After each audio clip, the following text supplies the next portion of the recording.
tugeze ahi Bujumbura gusa tugeze twakira ubuye hagati y'abantu 100 ku kwezi tukaba tumeze kuronka ibitigiri bingana n'amajana 882 ngahi Bujumbura gusa bamaze kwitura ikigo. Beshi muri aba bamaze kwitura ikigo dufatiye kuri no mwaka wonyene dusanga yuko amajana 771 arabakenyezi canke abigeme, ariko igiteye agahinda canke ico twoshikiriza nuko amajana 668 nukuvuga ibice 82 n'uduce 48 bari musi y'imyaka 18.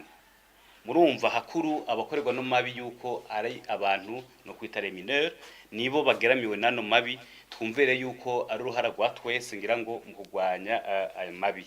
Rero mu ncamake twohamagarira abarundi bose twese ko twoja hamwe kugira ngo twumve yuko ano mabi aterekeye uwayakorewe gusa, aterekeye uwayakoze gusa, ariko araba twese.